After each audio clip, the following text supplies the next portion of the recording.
Welcome to Balmer's Workshop. It's always great to have you back. It's been a long time since my last video, and even longer since I made one about the extensive project that is this Mitsubishi Pajero Mini. Life is busy, and I thank you for your patience. It's finally time to get back on track with this awesome little rig. If you haven't checked out the first episode of this series, then please do. I went over some of the strong points, and maybe more importantly, the weak points of the Pajero Mini. I talked about the overall plan for this build, and I started the front bumper build. Now let's pick up right where we left off. But again, this guy here is a little bit too, tiny bit long. I might just shorten that a little bit, but otherwise I'm really happy with the shape of this thing, so I can pretty much start welding it up soon. I think what I'll do is shorten this guy and tap the back of it, make sure that I'm happy with the way that that sits, and then we'll weld it up.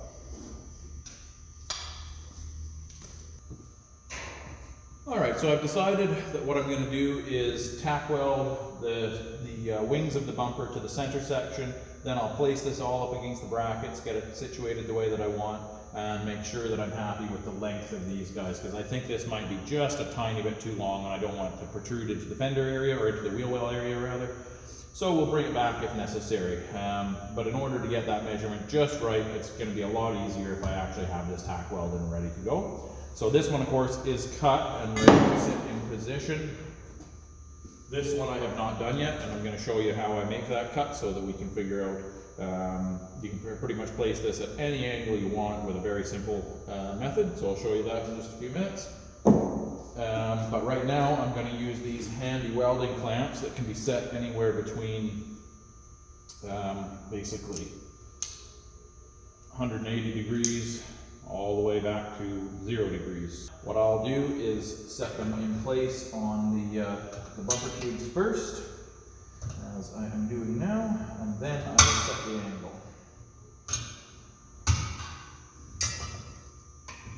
Okay, so there's a couple of things you want to pay attention to when you're using these. One, of course, is the angle you're going to create. You can measure that with a protractor or an angle finder, such as this one right here. So I'll set that to 19 degrees and find my 19 degrees. But I don't know if you can see it very well right now, but this wing is protruding way forward from the center section of the bumper. And of course, we want these to wind up nice and flush. And the way that you're going to adjust that is by adjusting the lateral position of these clamps. So a little bit of trial and error. We'll just bring it over a little bit and see if that helps us out. I moved over about 1/4 of an inch, 3/8 of an inch. Now we'll clamp that up. And suddenly we are much, much closer. So now I can just take a straight edge and go along the bumper, make sure that I'm flush. And I'm dead flush there. And I'm dead flush there. So that's good to go. Now what I need to pay attention to is that I can create the right angle and that I've got an even gap from front to back, or at least relatively even. So let's place the protractor on here, see what kind of an angle we've got right now. We've got 23 degrees and we only want 19. So we're going to just bring this in a little, but I can't bring it in because I'm actually touching at the back. So what we're going to do is open this guy up, bring this out just a hair so that we don't lose that fit up. But now I should be able to bring it into 19 degrees.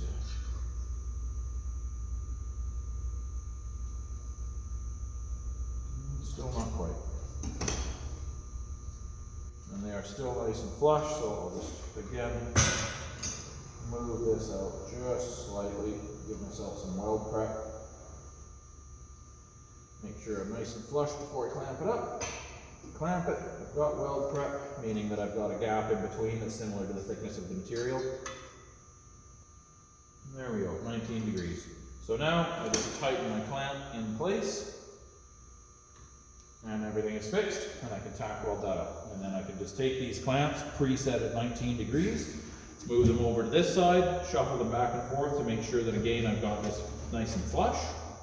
Once I'm happy with that and I have equal weld prep, 3/16 of an inch, then I'll tack this one up and we'll go and place it on the vehicle and see how it looks, and we'll double check the length of these guys. And then we'll come back and cut this one and I'll show you how to do that.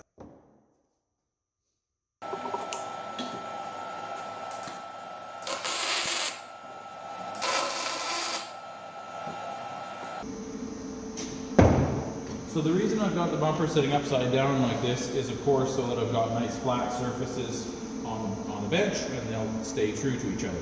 I'll take you off the tripod so you can see what's happened here. This is really common of situations where you've done a long plasma cut. This is a heat warpage, heat shrink issue. So because I've plasma cut this long line, it poured a ton of heat into this piece of metal, and it's actually changed the shape of it slightly. If you look very carefully, over here I'm right flush on the bench, but over here I'm probably, just over a 1/16 higher. So I'm gonna just take my dead blow hammer and knock that down. Hopefully I should back up. I've only tacked what is the top of the bumper, the bottom in this case, because the bumper's upside down, but I've only tacked there so that will be held in position, but the top of this gap can open up a little bit to allow this end of the bumper to come down slightly. So that's the plan. I'm gonna smack that with a dead blow hammer. Hopefully that's gonna bring it down just that little bit that I need, and the clamps will hold it in that position if I'm lucky. If not, then I'll put a wedge in the gap there at the top, and that will fix it, and then we'll tack it once it's in proper position.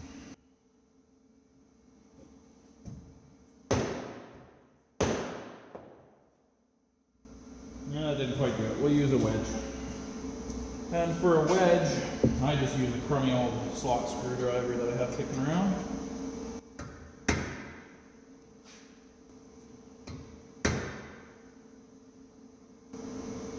Okay, I think that's pretty good.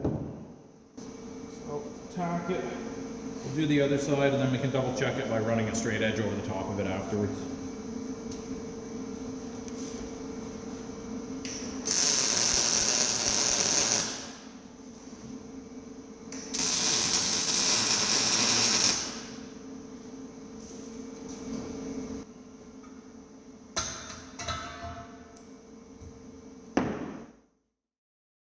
And now we'll just move those clamps over and repeat that process exactly the same on the other side. Okay, and again, double check that we're flush down at this point. I'll tack both sides, and then we'll adjust that angle a little bit, exactly like we did over here.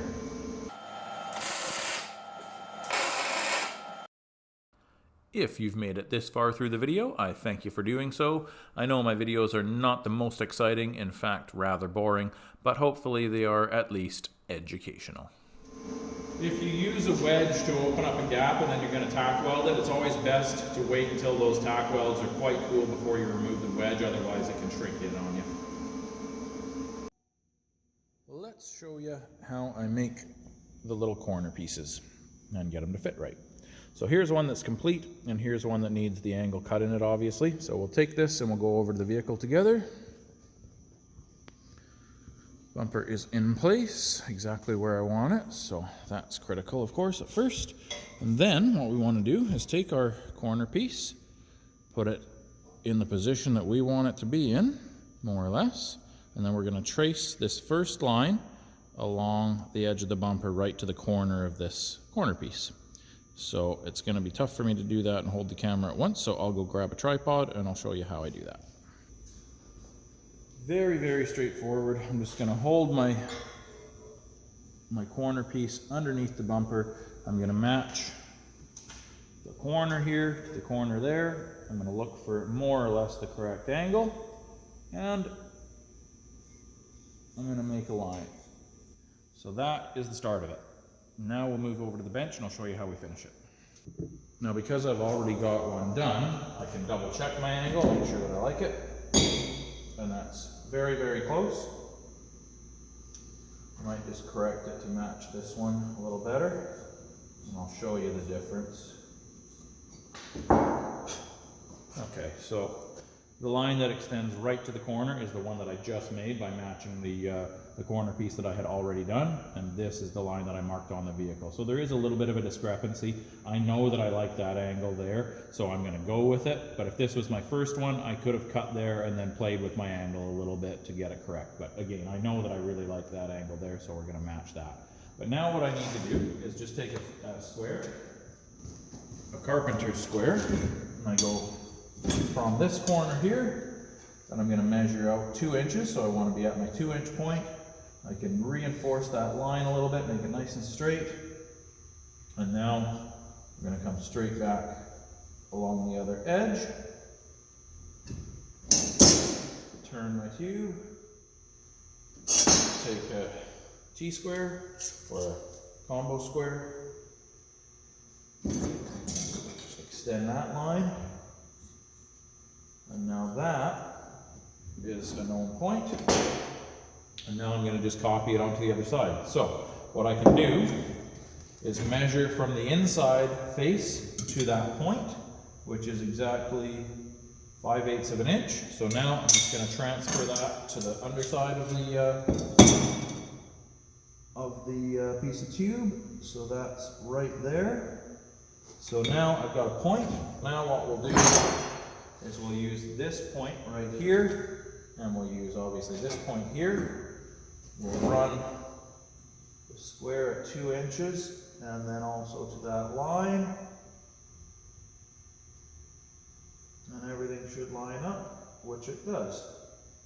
So now I just trace from the point to that line, back to the corner. There you go. Now I've got the lines to follow. And if I want to know what angle that is, I can just simply use my angle finder. So it is a 40-degree angle. So now I'm going to cut that out with a zip disc, and we'll place it on the vehicle.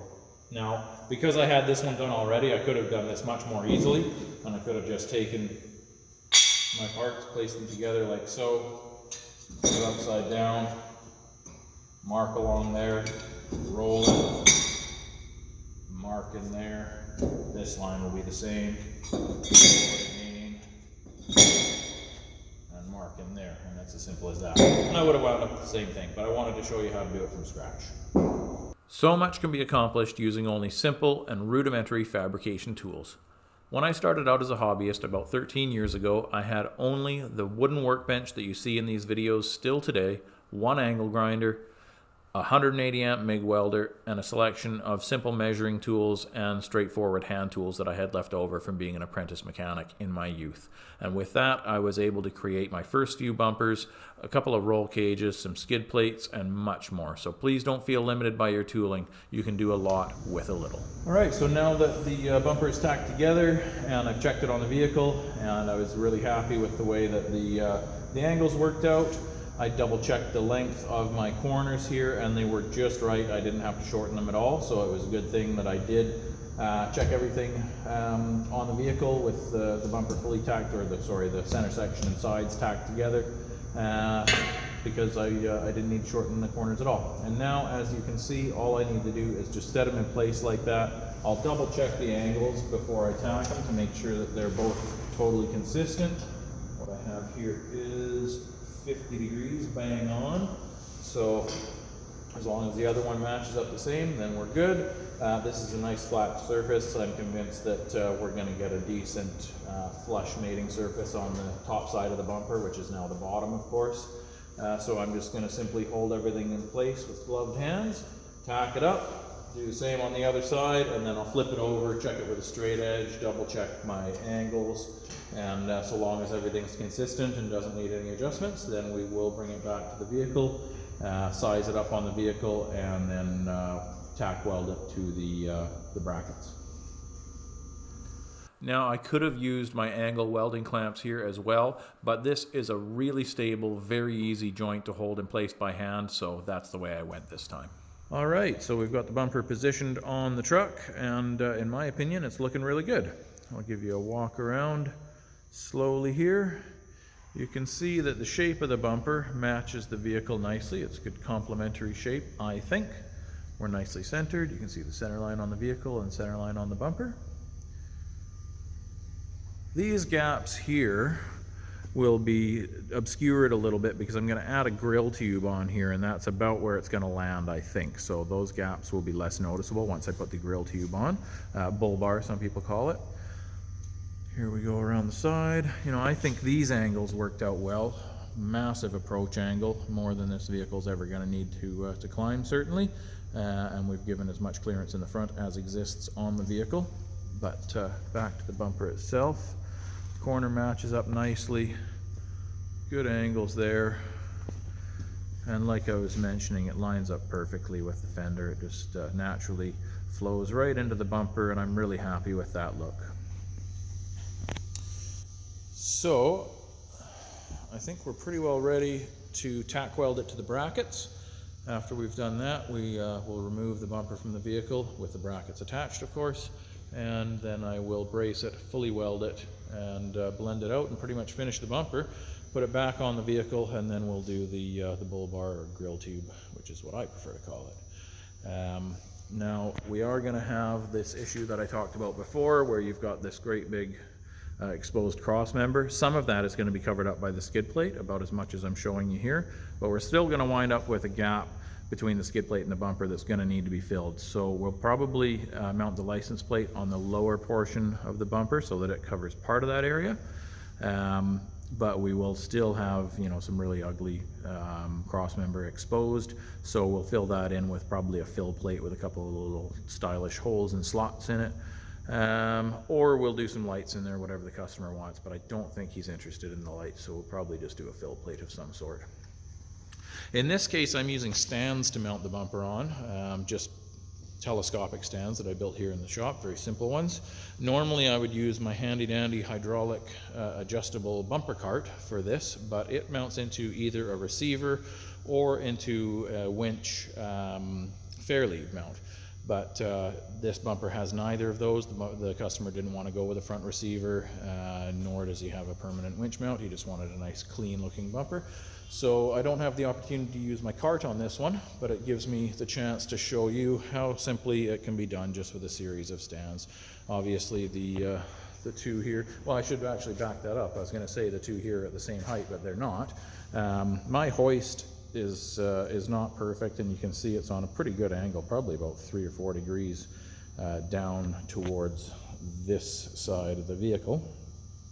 So what I did to set the stands up, very simply, is I just measured from the bottom of the grill here down 5.5 inches to the stand, and then same on this side, 5.5 inches to the stand. This is a 2x5 tube, so it gives me a 1/2 inch gap between the tube and the bumper, so I didn't have to worry about angles or anything else. I just simply did those measurements, set the stands in place, and the bumper matches up perfectly.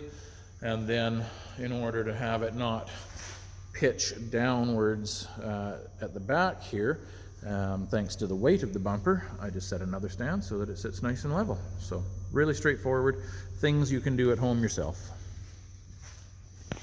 So I think we'll go ahead and tack weld the bumper up now. Oh, I should actually, one other thing first. Let's make sure we've got lots of clearance to get to our bolts up there.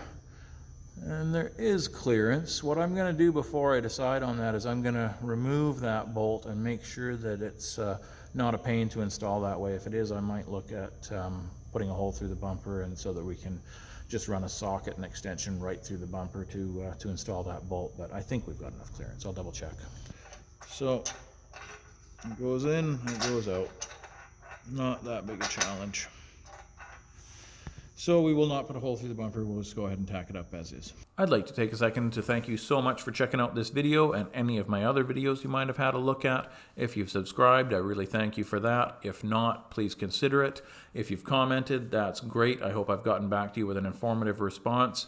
Comments mean a lot to YouTube channels, so if you do have a question or anything you'd like to comment on, please do, and I'll do my best to get back to you appropriately. Bumper's off, brackets are nice and even. You can see how flat they fit against my piece of bracing that I'm going to use to hold them in position. And the bracing is going to be tacked in 2 places, diagonal corners on that bracket, same with that bracket, and then it's also going to be tacked to the bumper there, so that not only can the brackets not move in and out in relation to each other, but they also can't move in unison while attached to the brace. The brace will be attached to all 3 points. Check out my new and awesome website at www.balmerfab.com. And there we are. The brace is tacked in place, which allows us to weld these brackets fully on both sides and not worry about them changing position whatsoever.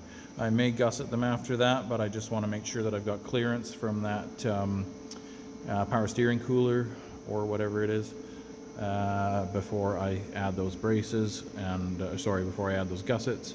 And since it's braced in position, like I said, as long as I weld this up, leave the brace in long enough that it is cool to the touch, then I don't have to worry about any warpage. Then I'll remove this brace and then I can weld up the rest of the bumper after I brace it. Let's enjoy some surf music during the last time lapse. Or is the surf music enjoyable? Am I the only one who likes it? Let me know in the comments.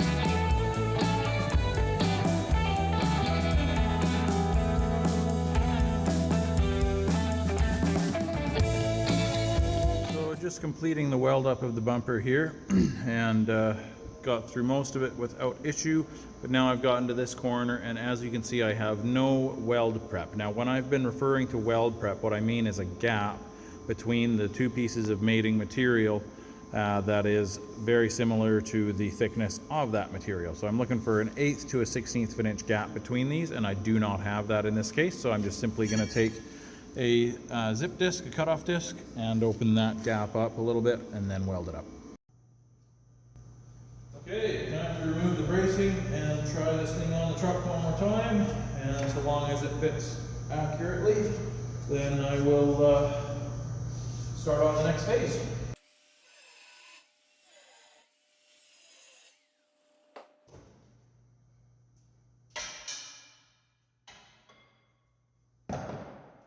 So what we don't want to see is this thing spring in or really move at all when I remove these braces.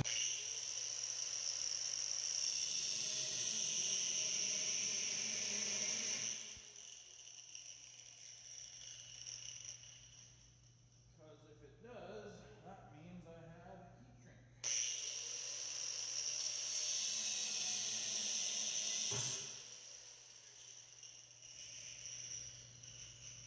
I'd say that's probably about a 1/16 of an inch overall.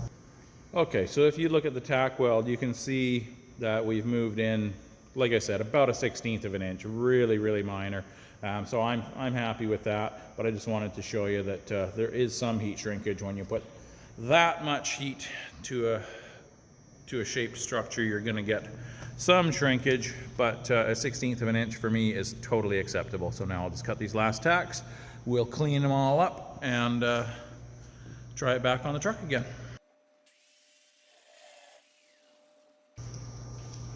So when I'm grinding stuff off, wherever possible, I'll use my sanding disc rather than a blending disc or flat disc, strictly to save money. I will finish these with a blending disc to make a nice smooth radius, but we'll start it off with the sanding disc. They're so much cheaper, it's always worth doing.